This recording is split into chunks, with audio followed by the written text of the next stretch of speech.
Find your future by exploring your world. The Massachusetts School of Law challenges their students to explore the important issues of our time, learning from experts in fields like politics, sports, and business law. From first-hand accounts and dramatic reenactments, in-depth conversations with society's leaders, from historians to lawyers, from high-tech professionals to environmental experts. The Massachusetts School of Law at Andover presents MSLAWTV179. No one is born a hero. Every person in this book had a moment when they were scared, terrified, like you, like me. So how did they achieve what they achieved? Because whatever their dreams were, big or small, for their country, for their family, or even for themselves, they never stopped fighting for what they loved. Brad Meltzer is a New York Times best-selling political thriller novelist. He is a nonfiction writer, a TV show creator, an award-winning comic book author. Most of all, he is a dad. Brad says that sometimes you're given a moment. What matters is what you do with it. This is the underlying theme in two of his nonfiction works, Heroes for My Son, and the one we will be discussing today, Heroes for My Daughter. Heroes for My Daughter is a dream to me. It's not even a book. And it started on the night my daughter was born. And on that night, my heart truly doubled in size. And I think like most dads, you want the best for your daughter. So when my daughter was born on that night, I'm a writer. I want to write a book for her. A book that lasts her whole life. And one day I can present it to her and truly she'll think, when she reads the great advice I have for her, she'll think I'm the greatest dad in the whole world. I had the parade planned for myself. It was going to be great. But the truth was I knew nothing about being a dad. And then I heard stories like this one of Sally Ride. That Sally Ride, America's first female American astronaut in space, why did NASA pick her? People know who she is, but why her? And some people say it's because she's a physics genius, and others say it's because she's a great athlete, others that she's fearless. And those are all true. But here's what also had to happen, is Sally Ride had to see an ad in her college newspaper, and she had to answer it looking for volunteers. She had to see an opportunity, and she had to seize it.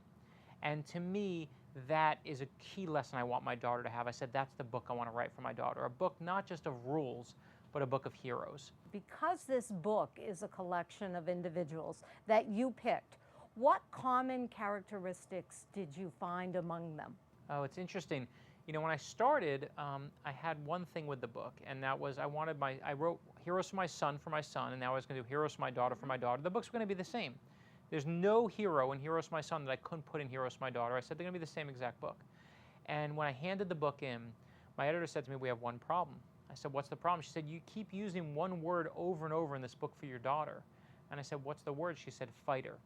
She said, you use the word fighter in over a dozen entries. You use the word fighter in the Dalai Lama's entry. He's a pacifist and you call him a fighter, which I guess shows you, one, my lack of command of the English language. But here's what I don't apologize for, is I want my daughter to learn how to fight.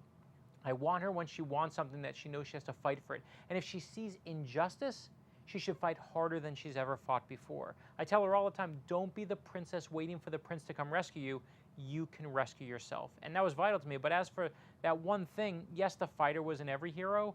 But the one thing that I realized, no question, over and over in every hero, is there's only one thing you need to be a hero. You have to help someone. That's it. That's the answer. You just have to help someone. And one other common characteristic that I seem to pick up from your books is there's a knock on the door and it's called opportunity, and you have to act on that opportunity or it may never come again. Yeah, no, that's exactly right. I mean, all the time, one of my favorite stories, I'll give you one that's not even in the book, it's Jim Henson. Okay, you create Kermit the Frog, you're my hero. But you're not a hero just because you're famous. That doesn't make you anything. I tell my daughter all the time, I said, you know what? Being a famous athlete makes you nothing. You know what it means to be a best-selling author? Nothing. It just means people buy your books. An athlete means you're good at sports. That doesn't make you a hero. But Jim Henson creates Kermit the Frog. But here's how he got his start. Is he wanted to be a newscaster, actually.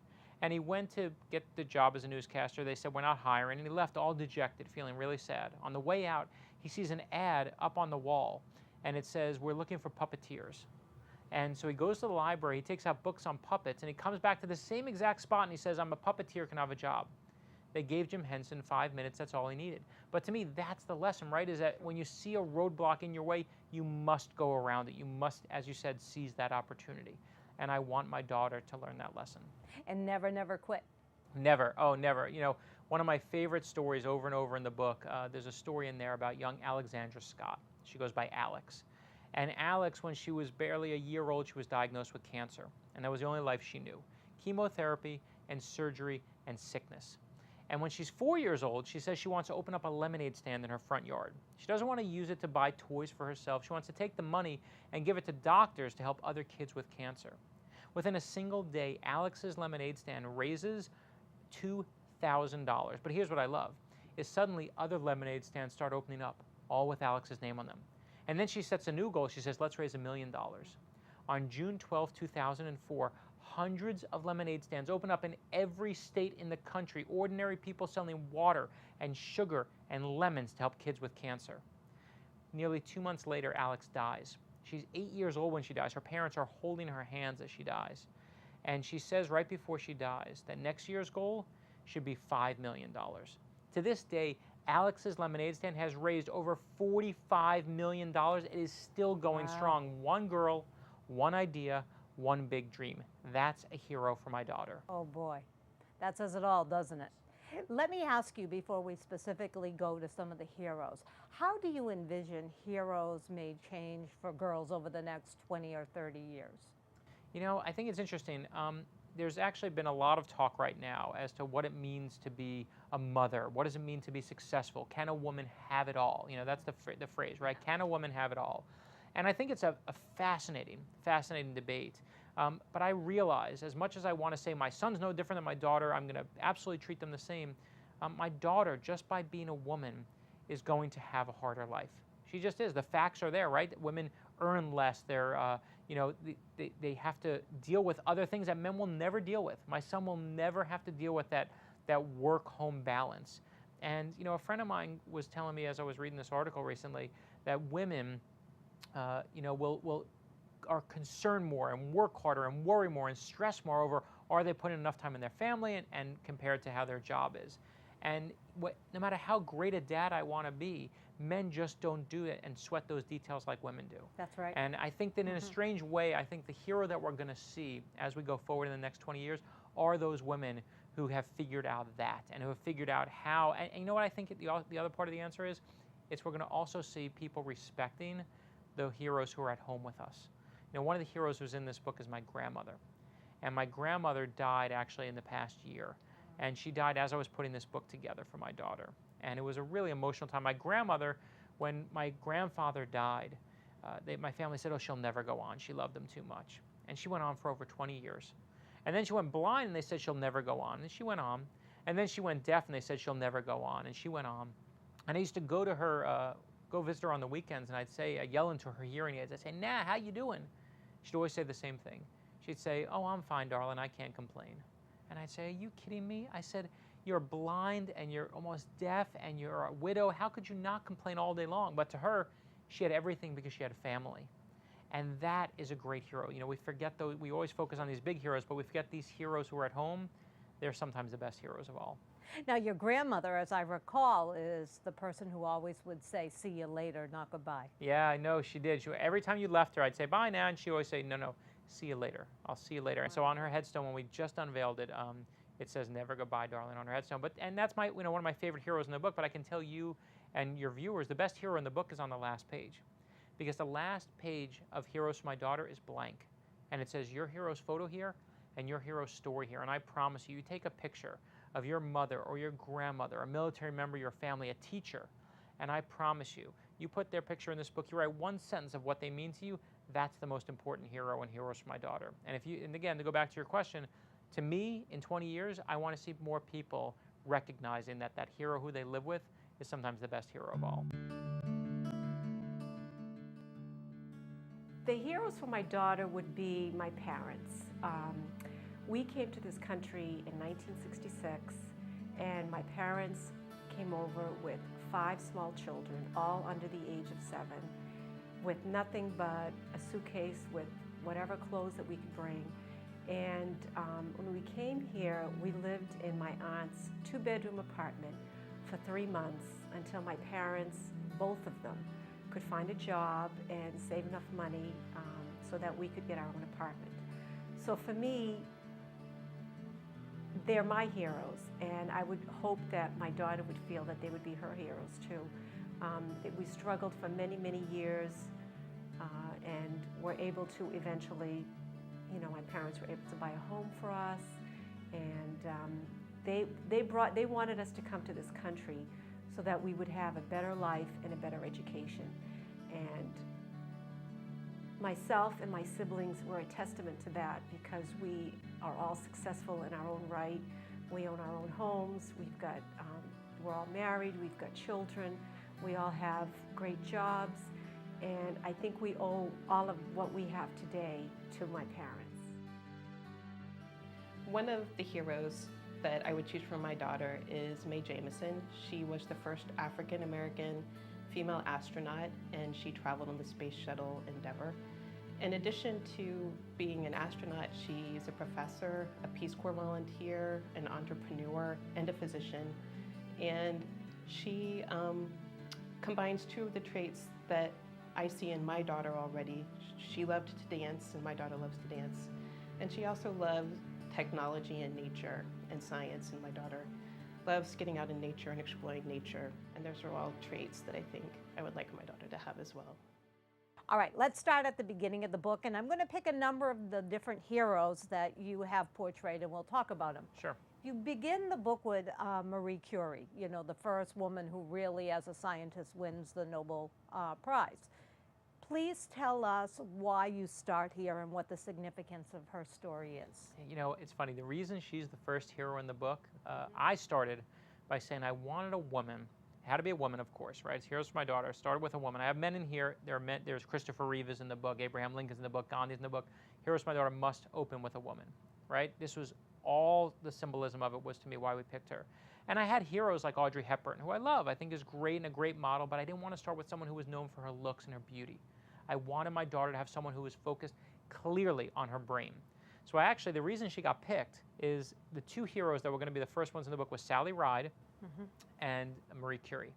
And it was my daughter who picked it. Oh. And I told her the stories. I said, here's Sally Ride. Here's America's first female astronaut in space. She had to see an opportunity. She had to seize it. Here's her story. And she did what no woman had ever done before. And then I told her the story of Marie Curie. And I said, Marie Curie, when she won her first Nobel Prize, she could have stopped. When her husband died, she could have stopped. When they said, you don't need to teach anymore, she could have stopped. When she won her second Nobel Prize, she could have stopped. And even when she was dying from cancer, from the radiation that she was researching, her own research killing her day by day, she still never stopped. She could have stopped at any point, and she never, ever, ever stopped. And we all benefit for that to this day, right? Our protocols are still used in treating cancer today. And I told my daughter that story, and both stories, and she said, I like that woman who didn't stop. And that's why Marie Curie became the first hero in Heroes for My Daughter. And she wouldn't take from the government her husband's pension. She earned her own way. I love that. Yeah, great point you made. I know. Right. I love that detail. Oscar, Tony, Emmy, Grammy Award winner. You mentioned Audrey Hepburn. You did not select her for these reasons, nor did you select her for her looks. Tell the audience why Audrey Hepburn. Yeah, I know. Audrey Hepburn, people look at her, oh, I love her movies. I love Breakfast at Tiffany's. And I said, that's not why she's in the book. I know she's a beautiful woman, but she was someone who was starving when she was younger. She used to actually eat flowers because she had no food. And when she became the world's most famous actress, she went to UNICEF. They didn't come to her, she went to them. Wow. Okay, and that to me was the difference. Right now, when someone gets famous, everyone approaches them and says, can you help us? Can you do for us? She said, I never forget where I came from. And to me, that alone is the great lesson.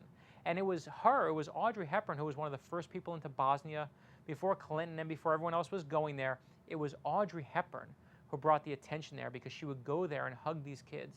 And in fact, one of the UNICEF people said, I never saw anything like it. She would go up and hug these kids, these lepers, these kids who were starving, and take to them immediately.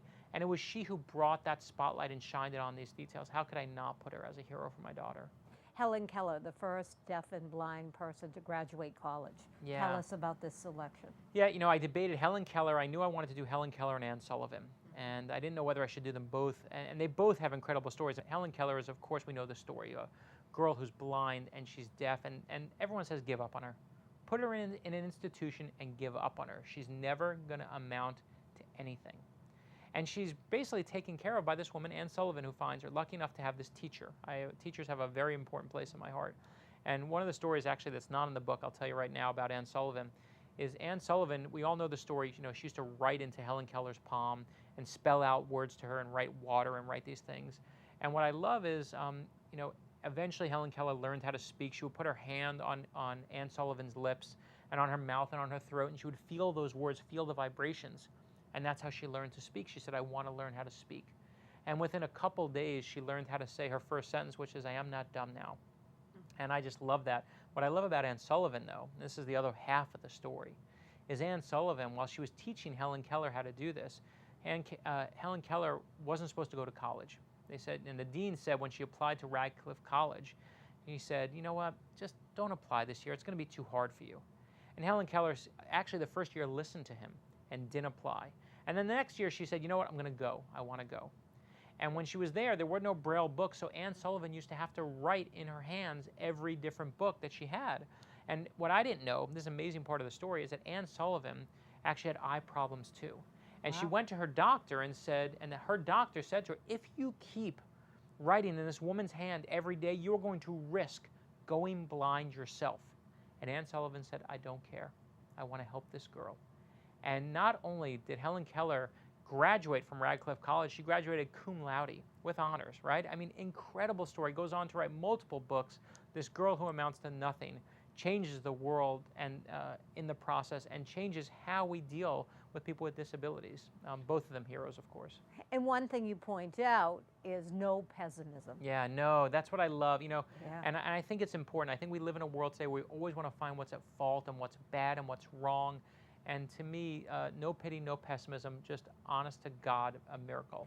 Next person is a 25-time Emmy Award winner. That's unbelievable. But that's, again, not why she's in the book. Carol Burnett, tell us about The Secret Loan. Carol Burnett, I love humor. I love that humor, when humor is a powerful force. And we all like to laugh at Carol Burnett and say she was funny. But what I think Carol Burnett's real power of is when you hear where she comes from. And when she came, really had no money, no start, wanted to go to make it in the big city like everyone else, and she got a secret loan from a secret admirer who basically said, take this money, and here are the strict things you have to do. 1, you have to pay it back within a certain time period. 2, you have to never reveal who I am. And 3, most important, you have to help other people. That is what I love about it. And sure enough, true to her word, Carol Burnett pays back the loan. To this day, no one knows who gave her the money, and she goes on and obviously helps people in college to get scholarships who also want to study and be actors. She also, Vicki Lawrence, who everyone knows from the Carol Burnett show, oh, she's a funny lady. Carol Burnett got a letter from her and heard the story of Vicki Lawrence, this young girl who said, I'm funny and you're my hero.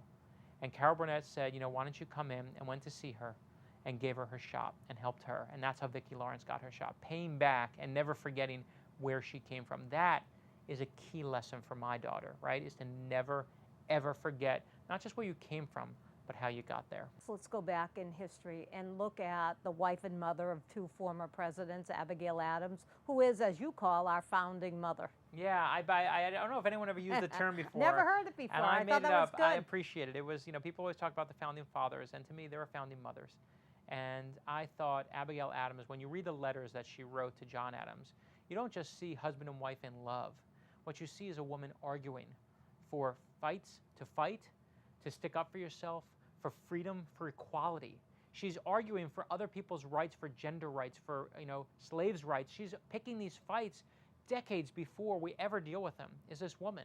She goes in her kitchen and she's using her fireplace to melt down spoons so that we can have ammunition. And she turns her house into its own little hospital to treat other soldiers.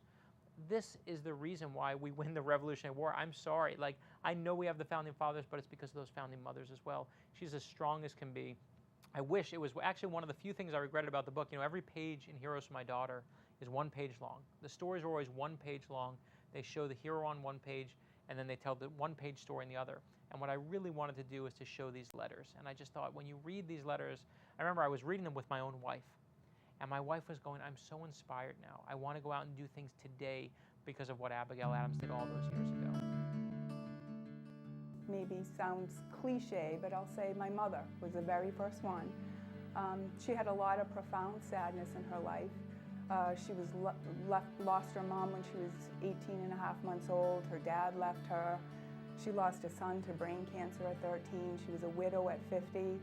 Yet with all that sadness that she had, she always kept her love of life and joy. She always made people feel comfortable, always loving. I always felt safe and warm with her, and she's my best friend. So that's definitely my hero. The second is I thought of Mother Teresa. Ever since I was little, I thought she was a wonderful woman. She was you know, everyday person who found her calling, and what she always said was all people need is love and a smile, as simple as that. My third was Krista McAuliffe. Again, an everyday person, a teacher, very important person that told you to reach for the stars, and I think that's a wonderful thing for my daughter to live up to. She did report on her too. In 2008, when he swam the 100 fly, which is probably a video that my daughters and I have watched together. They're swimmers at least 100 times. That to me is the greatest illustration of never give up. When he comes off of that 15-meter wall in 7th place, and he just flies down that lane, and even at the very end when Cabbage is stretching for the finish, and for all intents and purposes, he's done with the race, and Phelps takes that one more arm surge and beats him by 1/100th of a second. It's just a great moment, and that's why we watch it. But aside from the national figures, I think of local figures. And I like them to be around people that serve their community and are good people, are honest people, are caring people, and help other people. And so there's two people that I'm around all the time that my daughters know very well, and that I would hope they aspire to be like. And one is Diane Sullivan, who I work with at the law school, who my daughters know very well, who is just an intelligent, smart person who probably has the biggest heart of anybody that I've ever met, and who in the face of all types of adversity always just tries to make the right decision. And so she is definitely someone that I would choose as a hero for them. And the other local person is actually the superintendent of our public schools right now, Dr. Marinelle McGrath, who my daughters do know, who, much like Diane, I guess my reasons are sort of the same, that in the face of what I consider great obstacles and being faced with making decisions that are really tough and sometimes go against the grain, she makes them with an eye towards what's best for the kids, even though it's a really hard decision to make, and it would have been easy to wait on the decision or make a different decision. She always thinks about what's best for those kids because that's her job, and she always makes that hard decision when she has to. And I would like them to aspire to people like that. I hope eventually that her brother would be her hero. A lot of the tasks that most of us take for granted takes a lot of effort for him to master or even do. So I'd like her to recognize that for some people things don't come as easily as it does for others.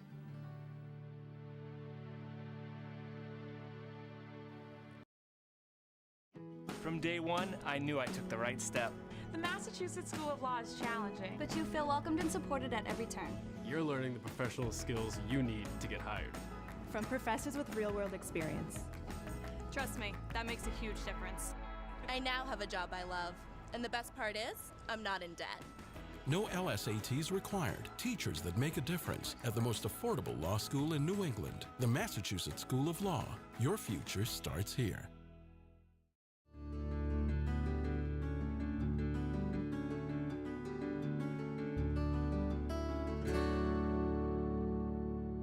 In my office up on the wall for 20 plus years, I've had this quote: never give in, never give in, never, never, never, never, and nothing, great or small, large or petty, never give in, except to convictions of honor and good sense, end quote. But you have added something. You have enemies, good. That means you've stood for something sometime in your life. Winston Churchill, thank you. Yeah, no, that's it is, Winston Churchill was one of the hardest ones in the entire book to write. You know why? because his words were so much always better than mine. I had 50 quotes for the guy. I mean, right? You have enemies in your life, good. I just wanted to put that on his page. I'm like, I'm done. And it was so hard. You know, I'm trying to describe his impact and what his words did to inspire all these people in London. The bombs are falling from the sky, literally coming down, and here he is trying to inspire them. And I can use the words and say he was inspiring them. But you know what? Sometimes as a novelist, I learn this, and as a writer, I know this. Sometimes you have to shut up. Sometimes you have to get out of your own way and shut up and let the person tell their story. And it's why almost every person in this book has one quote, and Winston Churchill has two.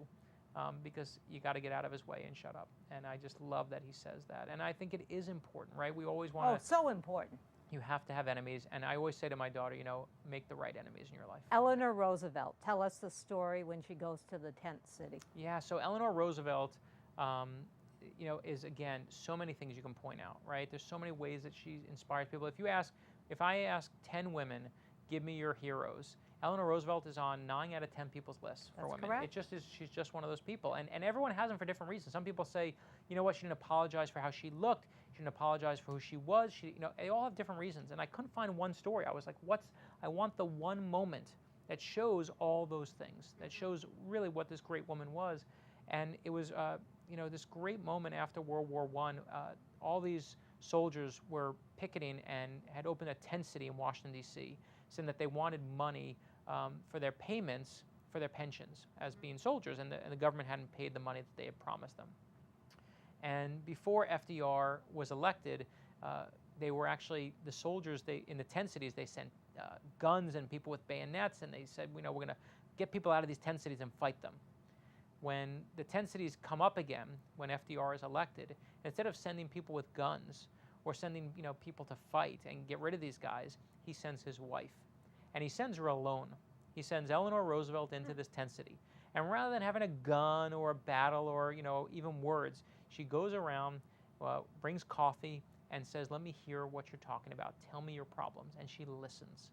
She uses the most potent weapon of all, her 2 ears, right? It is one we always forget, right? Men put up their fists, and women open up their ears. And you know what? I hate to say the cliches are sometimes true, but we can learn. We need to learn from that. We need to learn better. This is one of those ones that I put Eleanor Roosevelt in Heroes for my son too. It was one of the few people repeat it because I was like, this is a lesson we all need to know. Right. And she went and listened, and she listened to what they said. And it was years later that we got the GI Bill because of what she put down to help these people after they fought and you know, who've given this amazing service to our country. Because of the things that she put forward. She went, and she was the one who talked about race issues. She's the one who talked about all these amazing things about equality for women, for, I mean, African Americans. It was Eleanor Roosevelt, who everyone said, shut up and stop talking, lady, who would never stop talking. And that is a good hero to me. Explain how the Three Stooges end up in the book. Oh, yeah. So this is the one. The Three Stooges, I will tell you, are in this book. And my wife said to me, do not put the Three Stooges in this book, please. She said, I hate the Three Stooges. Yeah, right. It's a guy thing. I know it's a guy thing. I got it. I understand most women hate the Three Stooges, and I can live with that. And I said, to her, did you hear the story about Adolf Hitler, though? And she said, what? I threw down the word Adolf Hitler, right? Now she's got to listen. Right. And it was the Three Stooges. This is as World War II was starting. And at the time, the government actually didn't want Hollywood making films about Adolf Hitler, about Germany, because they were worried they were going to be propaganda. So they asked them, please don't make these movies about it because it's just going to incite people. It's going to be very emotional. We don't want propaganda. And you know what? Almost every Hollywood studio listened. They all listened, except for these 3 guys named Moe and Larry and Curly. It was the Three Stooges who were the first ones to parody Adolf Hitler on film.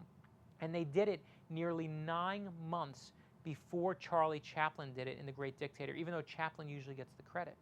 And what I love about it is that they did it, and this is just incredible to me, they did it nearly 2 years before Pearl Harbor. Just think about that a moment. Nearly 2 years before Pearl Harbor, these guys are making fun of Hitler. And when you watch, you can look on YouTube. It's called You Nazi Spy, okay, is how they do it. When you look it up and you watch the video, they're actually talking not just about what happens at Malta, but they talk about a concentrated camp. That's what they call it, not a concentration camp, a concentrated camp. Nearly 2 years before Pearl Harbor, the Three Stooges are talking about this. They knew. People knew what was going on. And we can rewrite history all we want and say nobody knew, nobody knew. They had it on film talking about it at the time, nearly 2 years before Pearl Harbor. And it was these three stooges who actually stood up to the bully. And that's the lesson I want for my daughter, is sometimes you have to stand up to the bully. And it's a vital one. In fact, to this day, when you look and you see Moe from Moe, Larry, and Curly, when they ask what his favorite episode he ever did was, what their favorite short was, it was the one where they made fun of Hitler. It was these three Jews who stood up to the bully who had the biggest impact. Susan Anthony, Failure is Impossible. Was she heard? Susan B. Anthony may be one of my favorite heroes in this whole book. And you know why? It's because Susan B. Anthony has been reduced to this lady on a coin, right? That's what it is. And people go, oh, Susan, you know, if you said you were putting together a book of famous female heroes, baby, oh, you got to put Susan B. Anthony. You know, and you know why? Nobody knows why, right? They know she had something to do with voting. She's powerful. She does something. But here's what I love, is she comes alive in this book to me, and she came alive to me when I was researching this book. Susan B. Anthony goes to vote, and this is a time when women don't have the right to vote, and she goes to vote, and they say, listen, you can't vote, you're a woman. And Susan B. Anthony says, screw you, I'm voting. Here's what the Constitution says. Here's the, you know, she literally goes and points out the clause that says everyone has, you know, equal protection, and she actually convinces the poll workers to let her vote, and she casts a ballot. And you know what? That's against the law. And they say, that's against the law. You're going to be arrested for that. And they bring her down, and they arrest her, and they fine her for breaking the law. Women aren't allowed to vote. And she says, you know what? Screw you. I'm never. And they fine her. And they say, you have to come into the court, and we're going to have this big trial for you. It's going to be, you know, you're going to see how wrong you were, lady. And Susan B. Anthony says, I'm not paying to go there. I won't even give you the money to get on the trolley to get down to the courthouse. So the police actually pay the trolley money. She won't give them $1. And she gets down to the court, and the judge basically, you know, it's this totally kind of rigged trial. The judge instructs the jury and says, find her guilty. She's, you know, it's terrible. And now she's supposed to be defeated, right? And he purposely doesn't grant her an appeal because he doesn't want her to have the power to appeal it. So he basically, you know, plays around with the legal system so she doesn't do that. So what she does, and now she's supposed to be screwed at this point, right? Susan B. Anthony has, I love this, is she basically gets transcripts of the entire trial and gets copies of them and then mails them to every newspaper she can find, everywhere. You know, pre-internet. This isn't like you go out and you start a website. Susan B. Anthony says, you know what? Watch what I can do. Let me show you the power of one person. And every time she can have anyone listen to her about equal rights and women voting, she is there talking about it. She is there thumping. And she dies before they pass the Women's Right to Vote Act. And so people would say, wow, her life was a failure, right? She didn't succeed. It didn't happen. But when they finally pass it, it is called the Susan B. Anthony Act. I'd like to preface this by saying that Kelly is my daughter by circumstance and love, as her mom passed away when she was 13 and she came to live with me through college, so I have become her quasi-mom. So my three heroes for my daughter would be Abraham Lincoln, because I find that he has the traits of strength and gentleness. He was able to keep a country together at his own personal stake. He was empathetic, but he was also very strong when it came to rules and following those rules. My second choice would be my mother, Kelly's grandmother, because my mother was able to keep our family together from the time I was 6 when my dad was struck with multiple sclerosis, and she had 5 children, all under the age of 5 when he was taken ill. She worked part-time.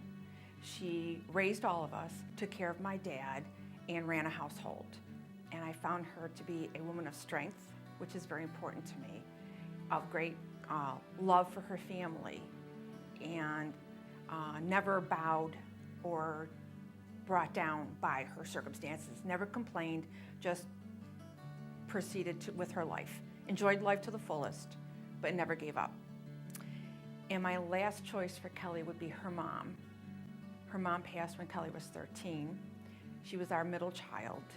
She is a woman of great compassion and love, and she was our balancing act in the family. She was the middle child, so she was able to sort of see both sides of a coin and find a middle road to bring everybody together. And those are great traits that I'm beginning to see in Kelly as well. And I think had Kelly gotten to know her mother later in life, she'd have been a great role model and hero for Kelly. She has always been my guiding light throughout my life, and she still is today, 2 years after she left us. Her love for everyone, irrespective of who you are, has really impacted me all throughout my life. Her caring for everyone doesn't matter. She could put her life in danger, but she would be out helping people, whether it is neighborhood or anyone she doesn't know. In fact, in my town where I grew up, she's known as a neighborhood mom. Neighbors always drop by to talk to her. They would leave their kids. For my daughter's first birthday, there were 40 people, even though my daughter was born here and lived here. She also taught me to be persistent. Do not give up. I came to this country with $8 in hand. I never gave up on my life. I never worried. I just worked hard. She always says, every power is within you. You keep smiling and you will conquer the world. It doesn't matter. Every day is not a sunny day. Today, this is what you have. Tomorrow, things could be different. Both my daughters, I want to follow her footsteps because I have followed her, and 2 years after, I'm still following her.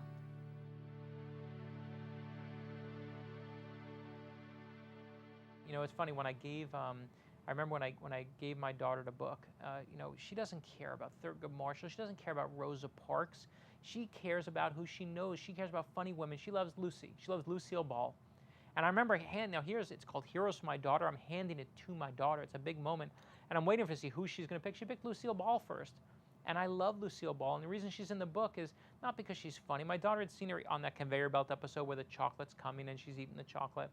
But the baking the bread in it even tops that. Right, one, there was great ahead. ones. Harpo Marx is one of my favorites, but one of the ones that what I love is that people don't know how Lucille Ball got there, right? The hard work it took to get there, to be this incredible woman in business. She had this grandmother who used to think that happiness was a sin. She used to hang up all the mirrors. Used to cover the mirrors in their bathroom, in every room in their house except the bathroom, because she thought they led to vanity. And Lucille Ball learned to make funny faces by looking at her reflection in trolley car windows. And to me, you know, it's the great lesson, not just of every episode of I Love Lucy, but of Lucille Ball's life herself. It's that humor can take on anything. And it's that hard work that she, you know, over and over, just not refusing to be put down by her grandmother, by anyone else, and doing what she loved, accepting herself. That's where all these lessons come together, and you really see what it takes to make a great woman. And it's never just one lesson. It's hard work. It's, you know, not stopping. It's never giving up. It's accepting yourself for who you are. It's, you know, again, it's not how you get to be famous. It's how you get to be a great person. And to me, that's far more important than being famous. And I cannot thank you enough for including Lucille Ball, who was really an inspiration for me as well. I mean, I just love the story, and for you telling us about her performing in front of her pet chicken, Sassafras. Sassafras. My daughter still, the funny part is my daughter still calls things Sassafras. And I was with my daughter recently, and my daughter now is so obsessed with Lucille Ball because of this book. And so I had to, of course, go buy all these DVDs of Lucy. I said, my daughter's the only woman in the 21st century, only little girl who's watching black and white television. She loves black and white television. So if I've done nothing else right, that's the one. Well, one thing you did is my mother used to always call me Sassafras, and she died. And now I wish I could talk with her and say, oh, I know where you got it from. Yeah, no, I know how you feel. My mom passed away 4 years ago from breast cancer. And my mom is one of the last heroes in this book. And I remember when my publisher was shutting down, I was terrified. My second novel hadn't sold as well. I thought this was the end of my career. It's over for me. I'm done. And I called my mom, and I told her how scared I was. And my mom said to me, I'll never forget, she said, I'd love you if you were a garbage man. And she wasn't taking a crack at garbage men. My uncle was a garbage man. She was saying, I don't care if you're the president, the Queen of England, or anything else, Brad, I love you. And to this day, every day that I sit down to write, I say those words to myself. I love you if you were a garbage man, just soaking in my mom's love for me. And every single day I still hear those words. It is one of the most powerful sentences in your book. I appreciate it. It is the one, it's one of the ones when I get down that I open up. You know, I think to me what I love about Heroes for My Daughter is there are people who give it to their young daughters. I read it with my 6-year-old, I read it with my 10-year-old son, and I love that. But then there are people like the Ask Amy columnist said that Heroes for My Son in particular was the best graduation present she saw for graduating high school seniors and graduating college kids. And then there's a pastor who said, you know what, if you don't have kids, buy it for yourself and be inspired every day, which is what I can do with my mother's story. And what I love is, again, it's not anything I did. It's that these heroes speak to all of us at all ages. And I think it's the real power of the book. It has nothing to do with me. It's that these stories are universal. They, you know, the best stories, as we all know, don't just tell us about someone else. They tell us something about ourselves. That's right. Theodore Roosevelt and the value of chutzpah. Yeah, no, chutzpah is what it is. Teddy Roosevelt, I don't know if he's ever been called having chutzpah, but in my family, that's what we call it. And Teddy Roosevelt, you know, is a controversial figure, right? Some people say, oh, you know, what I love about him is he's the first guy who wins awards. He wins a Nobel Peace Prize, but he also wins for fighting, right? He wants a win for peace. He wants a win for war. And that's chutzpah. What is also chutzpah, and this is what is not, to me, is not arguable about Teddy Roosevelt, is he's the first environmentalist president. He really is. You have to tell us about Pelican Island. Yeah, so Pelican Island here in Florida. Pelican Island, he's here in Florida, and he looks around and sees these birds, and he says, you know, what's it going to take? You know, what's the rule? Is anything stopping me from protecting? He sees all these people are shooting these birds, killing these birds for no reason. They're just, you know, knocking them out of the sky. And he likes this area in Pelican Island. He says, what's preventing me from saying that this should be a wildlife reserve? And one of his aides says, nothing, sir, you're the president. He says, fine, I make it so, right? And I love that. He just declares it right there and founds Pelican Island. Also, you know, the Grand Canyon, all these incredible places, these national parks, acres and acres of national parks, which to me is one of the great legacies that America has. You know, in other countries, we take these vast lands and they belong to the queen. We build castles. In America, we took so many of these places and we declared them for the public and made these national parks, right? I mean, if you go to Yosemite, if you go to Yellowstone, they are one of the great things that America gets right. It's one of the great American creations is the national park system. And Teddy Roosevelt got so much land and claimed so much land for his own just by having really the chutzpah to say, you know what, I make it so. The first lady of song, Ella Fitzgerald. Yeah, Ella Fitzgerald, we played her songs at my wedding, so you know that alone gets me points, right? You want to impress your wife, you got to put your wedding song in there. And you know, Ella Fitzgerald, we all love her songs, but again, that doesn't make you a hero. That's right. And Ella Fitzgerald, when she was young, had this again rough childhood, was abused down in a basement at the time, you know, near the Great Depression, and she had this moment. This is to me about the story we were talking about a moment and getting a moment. And she goes to a talent show at the Apollo Theater. And her plan is she's actually not going to sing, she's going to dance. And everyone knows Ella Fitzgerald, this great, amazing voice, but that's not what she's going to do. She wants to dance. She loves to dance. And just as she's about to go out, she realizes that the act that's on before her is going to basically be this group of well-known dancers at the time. And she's like, I can't follow that. They're going to be incredible. Everyone's going to love them. So she changes her mind at the last minute, goes out on stage, and people are literally yelling and throwing stuff at her, saying, this ugly girl, why, you know, she's so ugly, you know, shut up, like, what are you doing? And at this moment where she's panicked, right, she has this moment, and she could do anything, and instead of dancing, she starts to sing. And she starts singing a song that her mother used to sing to her. And as soon as that voice hits the audience, they stop talking, right? They're listening. Not only does she, of course, win the contest, but they give her a standing ovation because they want her to perform more. And I think, you know, sometimes in life you're given a moment, but what matters is what you do with it. There's not one person I could choose to be her hero. I'd like for her to grow into who she is, and the most important thing is that whatever path she chooses, she's happy.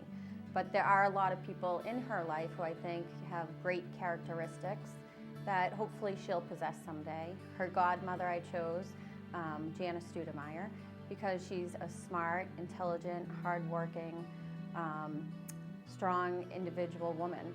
And she sets a really good example for women who are successful and manage to be a mom and work at the same time. Her yaya, her grandmother, is a great influence because she's so patient and kind, and she's just a wonderful person. So there's not one person that is could be her hero, but a number of people in our lives that really, I hope, make a good impact and carry on their traits to her as she grows up. The heroes from my daughters are Susan B. Anthony, Elizabeth Cady Stanton, and Emma Goldman. These people are heroes from my daughters because they have very strong feminist issues that they consider important to them.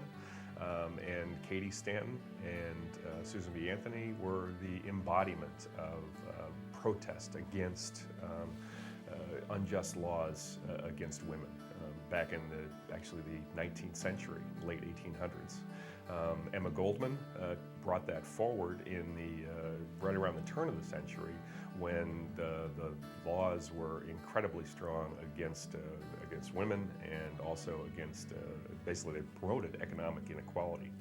And I think one of the best examples of why Goldman is so important to both these girls is because the Occupy Wall Street movement recently had someone show up who was dressed as Emma Goldman, who was an anarchist at the time of the turn of the last century. And she was there to say that basically Goldman had appeared in New York City in 1896 and had said to a bunch of unemployed workers, around 3,000 of them, look at the palaces of the rich over there and go to those rich people and say, I want a job. And if they won't give you a job, say, I want bread. And if they won't give you bread, take the bread. So those are three examples of heroes for my daughters, and I think they represent what's best about these girls, that they want to go out there and be active in seeking more rights for both women and for people who are economically disenfranchised. There are a number of people who I obviously admire very much and always have, and the rest of the world does as well. For example, Eleanor Roosevelt. I was told by Justice William O. Douglas, as a matter of fact, that the person who had the biggest FBI file was Eleanor Roosevelt. They were so concerned about all the things that she was doing, and they were all good, wonderful things, that they had a file that was inches and inches and inches thick. I thought she was an amazing woman. I had a cousin, a first cousin, and she was probably one of the loveliest women you would ever hope to find. Her home was always crowded with people because everyone knew that they were always welcome in her house. Anything that you ever wanted, she would do for you. She was an astonishing lady and would certainly be a hero. I have a great deal of admiration, and I would think my daughters might too, for people such as Sean Penn, who've given up his entire life to rectify all the horrors that the earthquake in Haiti caused.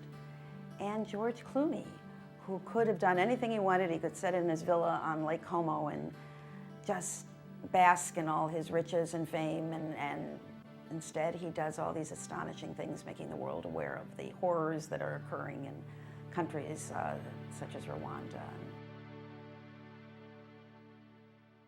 The hardest story in the book for me was the woman who was the paratrooper who went into Yugoslavia, Hannah. Hannah Senesh, yeah. Would you tell that story? Yeah, a very important story. She's one of the few people, well, we talked before about how I overused the word fighter in the book, and I loved using the word fighter.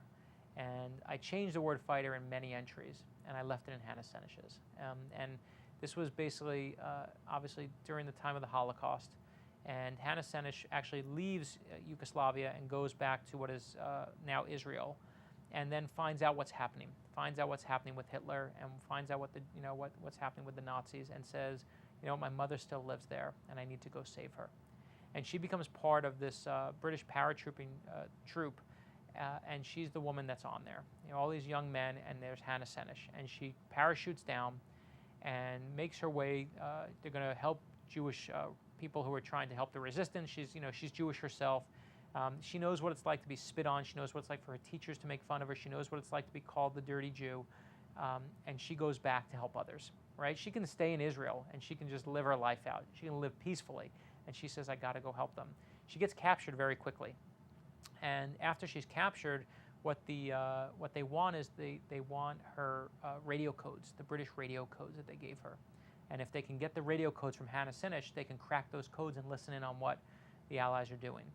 And they say to her, we're going to torture you, and Hannah Sinich won't break. And they say, we're going to bring your mother in, and we're going to kill her, and she won't break. And they punch out her teeth, and she won't break. And they finally say to her, you're going to be executed, and we're going to shoot you if you don't give us these radio codes. And she says, you are never going to get these codes. And she, in fact, said to them, if you're going to shoot me, don't give me the blindfold. If you're going to kill me, you're going to have to look me in the eye. And they raise these guns. This is a girl. This is a young girl. And they raise these guns at Hannah Sinich, and without a blindfold, she looks them, and she takes those bullets, and she dies. But to me, she lives on forever. Golda Meir, how does she become one of a few women to really run a country? Yeah, you know, Golda Meir was a really tricky one for me. I knew I wanted her in the book. And someone told me the story that she came here to America to raise money, and she went back with millions of dollars. And that's a nice story. But I just, you know, to me, just raising money is not enough. And what I found, listen, she was this, you know, really smart girl, worked in, you know, in Israel, and whatever she did, she excelled at, and always, you know, amazing stuff. But what I love is that Golda Meir used to invite foreign leaders to come to her kitchen to talk with her. And at first, when I heard that story, I was like, do I want that story for my daughter, right? That she's somehow like someone in the kitchen? That No, Golda Meir, you right? don't. Right, doesn't, right? And I don't want that story for my No. daughter. I knew that. But then it took me a while to realize why she did it. Golda Meir had them come to her kitchen because they would talk to her, and they would be on her level, that she would listen, and they would listen and focus on what she was saying because they were away from everything else. And I love that. I love that she took command and took control and didn't care what the rules were or where everyone else said she had to be, and said, we're going to do it on my terms, on my turf, come here, and then we'll talk. And that is a strong woman. Tell us how a well-told story can change one's life, and I'm talking about Agatha Christie. Yes, one of my favorite. You know, I've never told this story out loud to anybody, so I put it in the book, and I'm a novelist. I write novels for a living. I write mysteries and thrillers. Wonderful And novels. I appreciate that, and I love them. And you know, the dream for every novelist is that you can affect someone's life. Or we know we can entertain, but can you affect someone's life? And Agatha Christie affected mine. And I remember it was one of the first things. I remember going to the library with my grandmother, and she used to say to me when we got to the library, she would say, this section, this is your section. And I used to think she literally meant this was my section. Like, these were my books, and this was the, you know, I thought this was ours. Right. And I remember it was there that I found this book. It was called Murder at the Vicarage. And to this day, it was by Agatha Christie. To this day, I have no idea what a vicarage is. I don't want to know. Don't tell me. I don't want to know. But all I remember is opening that book, and on those first pages in those early chapters, there it was. Oh my God, there it is, a dead body. There was a dead body, and oh my gosh, how did it happen? Where did it happen? Who killed that person? And again, the most important question of all, a question that would affect me the rest of my life, who done it? Right? Who done it in that moment? It was a dead body, who done it? And to this day, I write mysteries, I write thrillers, and everyone always, once again, say that they love this famous, you know, great writer and these, you know, artsy-fartsy writers. But you know what? It's Agatha Christie who told me and influenced me, and I think deserves amazing credit for what she has done to entertain so many people and to tell these amazing stories. And she changed my life. I owe her big. Dolly Parton and the Imagination Library. Dolly Parton was actually, her and her organization were really helpful in putting this book together.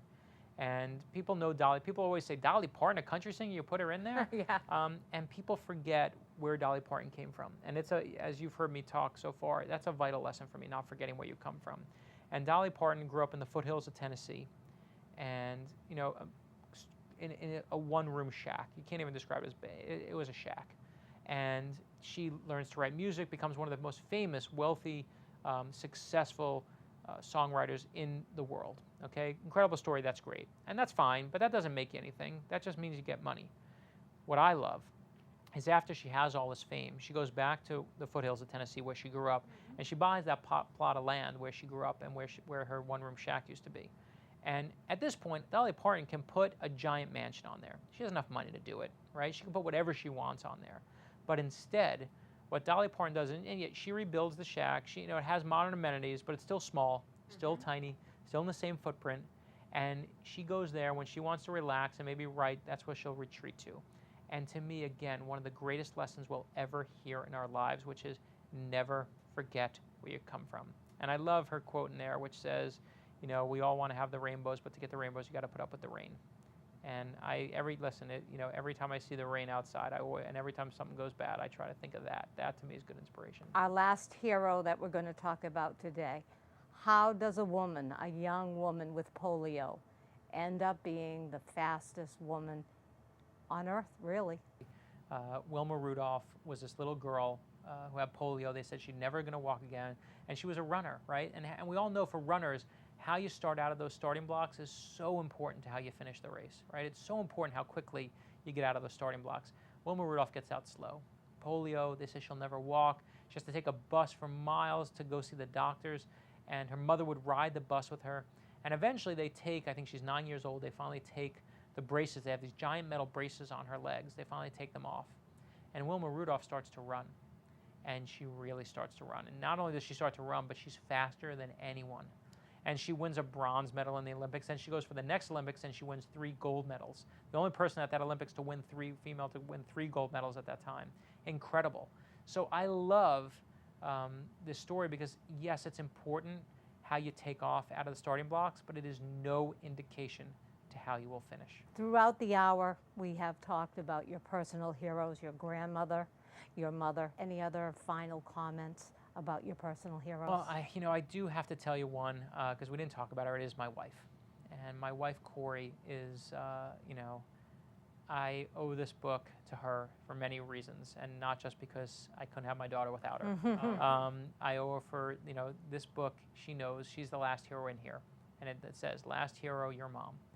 And my wife, when she was just a little girl living in South Florida, there was basically a hurricane had hit, and this Category 5 hurricane had hit, and she was, I think she was in 5th grade, and she started a can drive. She started first giving her own canned goods to help the hurricane victims, and then she basically said, you know what, she was smart, my wife was smart, and she said, you know what, if I get more people, we can help more people.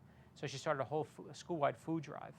And I love that story about my wife, and I love that she helped those people, but that's not why she's a hero to me. My wife says one of her favorite expressions is that people don't change, and she's wrong about that, because my wife changed me. When she met me, I was this little loudmouth New Yorker who, she taught me the value of being smart and the value of hard work and the value of what books can bring you. She gave me all those things, and she changed me. What do you conclude about women? Oh boy, you just asked me the hardest question. I just told you the stories of all these heroes, but if you ask me what I know about women, sometimes I feel like it'll fill a thimble. The hard part is, what I do know is they're unstoppable. And they are unstoppable as anyone else in this world. And I'm talking about men, women, anyone. I don't care what you've been given. I mean, I can tell you, don't give up. I can tell you, keep reaching. I can tell you, chase your dreams and you'll find them. I can give you every cliche that's out there. But in these heroes is the proof. In these women is the proof to my daughter that it's possible. And as I said, these are not the stories of famous people. They're what we're capable, all of us, capable of in our very best days. They are the proof positive that ordinary people change the world. An incredible list of remarkable individuals. We want to thank Brad for compiling and sharing them with us. In the past, women have been trained to speak softly and carry a lipstick. Those days are over, according to Congresswoman, defense attorney, and leader of the women's rights movement, Bella Abzug. Those of you with daughters and sons, take time, talk with them, find out what kind of person they want to be, and help guide them to their goal. So until next time, in the words of Roberto Clemente, if you have a chance to accomplish something that will make things better for people coming behind you, and you don't do that, you are wasting your time on this earth. So until next time, you be well. Thanks for joining us.